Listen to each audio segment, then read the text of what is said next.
आइए देखते हैं क्या बोले थे। जैसे कि आपको ये पता है first quadrant, second quadrant, third quadrant and fourth quadrant, ये बोले थे ना। फर्स्ट क्वाड्रेंट में ऑल पॉजिटिव, तो क्या इसमें कॉस भी पॉजिटिव होगा? कॉस पॉजिटिव होगा, बोलिए हाँ। ठीक है ना। उसके बाद देखिए सेकेंड क्वाड्रेंट में कोस कोस पॉजिटिव कौन होता है? पॉजिटिव सेकेंड में पॉजिटिव 10 हो जाएगा। सेकेंड में साइन और कोसेक ना, सेकेंड में साइन और कोसेक। वो हम ये भी बताए हुए थे कि क्यों होता है, सारी बातें हम खोल के बताए हुए थे पूरा फिगर में, ठीक है ना, भूलना नहीं है, आप रिवाइज करते जाना है इसको। साइन और कोसेक, साइन और कोसेक पॉजिटिव, कोस क्या होगा? Cos negative. Negative. Basically second में क्या होता है? कॉस निगेटिव होता है, इस बात को आप जान रहे हैं ना। बस इतने का काम है कोसाइन में, हम इसी को यूज करेंगे। यहाँ एंगल कितना होता है? 0 डिग्री, यहाँ आते हैं तो 90 डिग्री और यहाँ आते हैं तो 180 डिग्री, और किसी भी ट्रायंगल में 180 तक का ही काम है। आइए समझिए हम क्या बोले हैं। तीन साइड आपको दे दे और पूछे आपसे एक्यूट है या फिर राइट एंगल है या फिर ऑब्स्ट्यूज है, तो कैसे बताएंगे?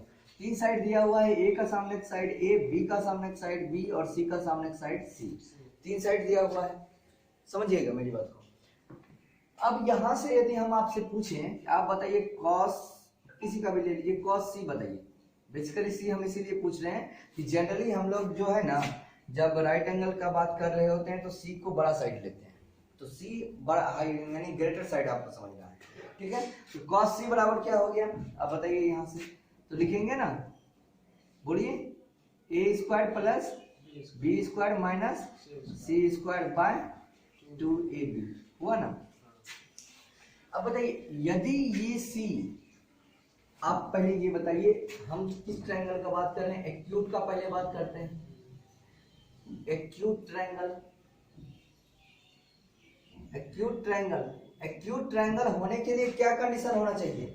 यदि ये एंगल एक्यूट एंगल है, थीटा मान ले, तो इस थीटा को क्या होना चाहिए? ग्रेटर देन 0, ठीक है ना, greater than 0 and less than 90, 90 से लेस देन और 0 से ग्रेटर देन होना चाहिए, तो ना एक्यूट होगा, ऐसा आप जानते हैं। तो ग्रेटर देन 0 और लेस देन 90 हम करेंगे तो ये किस क्वाड्रेंट में आएगा बताइए? तो फर्स्ट क्वाड्रेंट में आएगा, डाउट से नहीं, क्लियरली बोलना है। 0 से ग्रेटर और 90 से लेस तो फर्स्ट में आएगा, तो फर्स्ट क्वाड्रेंट में आएगा, बिल्कुल सही। अब आप हमें ये बताइए, फर्स्ट क्वाड्रेंट में आएगा तो फर्स्ट क्वाड्रेंट में कॉस का वैल्यू क्या होता है? कॉस का वैल्यू प्लस होता है, ठीक है, बिल्कुल सही। अब बताइए ये जो कॉस, इस सी को हम थीटा माने हैं, तो ये जो कॉस थीटा मेरा हो गया, दैट मींस कॉस सी हो गया, कॉस थीटा। यदि सी को हम थीटा माने हैं तो कॉस सी जो है, कॉस थीटा जो हुआ, ये क्या होना चाहिए आपका? पॉजिटिव। पॉजिटिव का मतलब ग्रेटर देन 0, हाँ या ना, ग्रेटर देन 0। अब देखिए इसका वैल्यू क्या दिया हुआ है, कॉस सी ही थीटा है, तो वैल्यू रखिए इसका a square plus B square minus C square by 2ab greater than 0 होगा ना। अब देखिए इसको जैसे आप एलसीपी सॉल्व करते थे, लीनियर प्रोग्रामिंग, वो आप 11th में नेक्स्ट टॉपिक, आगे टॉपिक है, हम लोग करेंगे। कैसे सॉल्व करेंगे? आप बोलिएगा दोनों साइड में 2ab से मल्टीप्लाई कर देना है, तो इधर तो 2ab खत्म, उधर 0 में 2ab मल्टीप्लाई होगा, वो भी खत्म, तो दैट मींस क्या हो गया, a square plus B square minus C square greater than 0, बोलिए हाँ या ना, ठीक है। अब बोलिए सी स्क्वायर दोनों साइड ऐड कर देते हैं, तो क्या हो गया, a square plus B square greater than C square, बोलिए ठीक है। तो ये कंडीशन सी जो होगा ट्रायंगल में, यदि सबसे बड़ा साइड सी होगा और बाकी दो साइड के स्क्वायर का सम यदि सी के स्क्वायर से ग्रेटर देन आ गया, तो ऐसे केस में बोलेंगे वो ट्रायंगल कौन सा होगा? Acute triangle. इसको नोट करिए, ये कंडीशन है।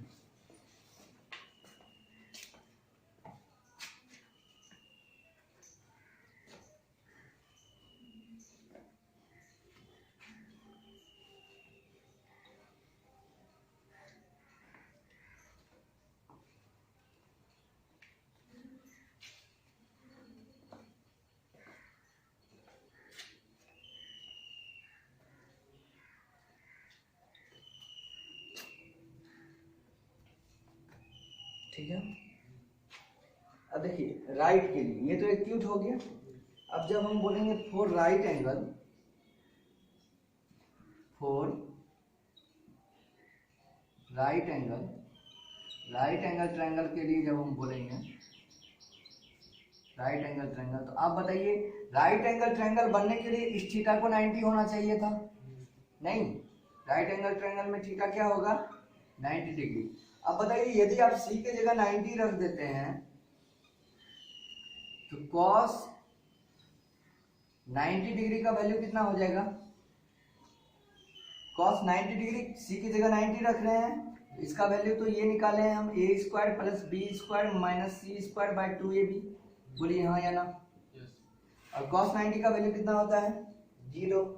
क्या होता है 0। हाँ 0 बराबर क्या होता है, ये सब बच्चे वाली बातें हैं, a square plus B square minus C square by 2ab हुआ ना। देखिए 2ab 0 से मल्टीप्लाई दैट मींस 0, तो a square plus B square बराबर सी स्क्वायर माइनस सी स्क्वायर बराबर 0, तो उधर चला जाएगा तो सी स्क्वायर।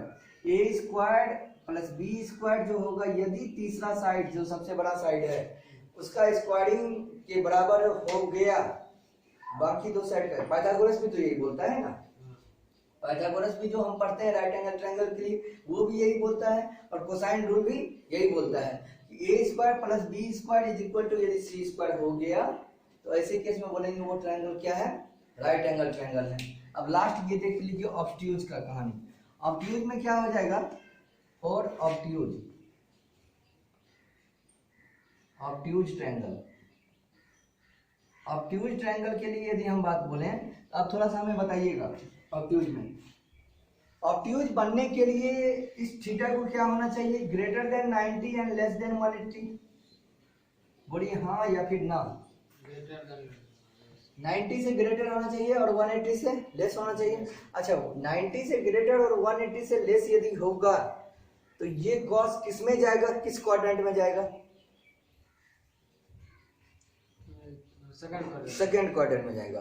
और यदि कॉस सेकंड क्वाड्रेंट में गया तो कॉस क्या होगा, पॉजिटिव या नेगेटिव, पॉजिटिव, फिर positive, cos positive. Second quadrant में कॉस क्या होगा, जल्दी बोलिए, कॉस नेगेटिव, नेगेटिव। पॉजिटिव कैसे बाबू होगा, बताए हैं ना हम, साइन और कोसेक पॉजिटिव, ठीक है ना, कॉस नेगेटिव, तो सेकंड क्वाड्रेंट में कॉस क्या होगा, नेगेटिव। यदि कॉस नेगेटिव हुआ तो आप बताइए ये जो हम कॉस सी निकाले इसके लिए जब आप कॉस सी की जगह कॉस थीटा पुट करिएगा तो ये नेगेटिव हो रहा है ना सेकंड में, तो नेगेटिव का मतलब दैट मींस लेस देन 0। बोलिए हाँ या ना, यस सर, लेस देन 0। अब वैल्यू रखिए इसका, a square plus B square minus C square by 2ab less than 0 होगा। सॉल्व करिए इसको, 2ab से दोनों साइड मल्टीप्लाई हो जाएगा तो a square plus B square minus C square less than 0। ये बराबर नहीं होगा, ये इक्वलिटी नहीं है, इनइक्वालिटी है। आप लीनियर प्रोग्रामिंग पढ़िएगा तो उसमें देखिएगा इस बात को, जब जोड़ दीजिएगा दोनों साइड तो a square plus B square less than C square. That means ये जो आपका कंडीशन आ गया a square plus B square less than C square, ये कंडीशन जब भी तीनों साइड में आएगा तो हम बोलेंगे वो ट्रायंगल कौन सा होगा, ऑब्ट्यूज। तो लास्ट बात है, यदि आपको कोई भी ट्रायंगल दे दे जिसमें कि तीन साइड ए बी सी दिया हुआ रहे और आपको पूछ दे कि वो कौन सा ट्रायंगल है, तो हम ये कंडीशन अप्लाई करेंगे ए बी सी में कि यदि ये कंडीशन अप्लाई होता है, सी सबसे बड़ा साइड, सबसे बड़ा साइड का स्क्वायरिंग का सम बाकी दो साइड के स्क्वायरिंग के सम का यदि ग्रेटर देन आता है, ये जो होता है सी का स्क्वायर लेस देन आ जाएगा और बाकी दोनों का सम ग्रेटर देन आ जाएगा, तो ऐसे केस में हम क्या बोलेंगे, दैट मींस ये कंडीशन यदि सेटिस्फाई हुआ तो एक्यूट, ये कंडीशन यदि सेटिस्फाई हुआ तो राइट एंगल, और ये कंडीशन यदि सेटिस्फाई हुआ तो ऑब्ट्यूज। ठीक है, बन जाएगा ना, नोट कर लीजिए।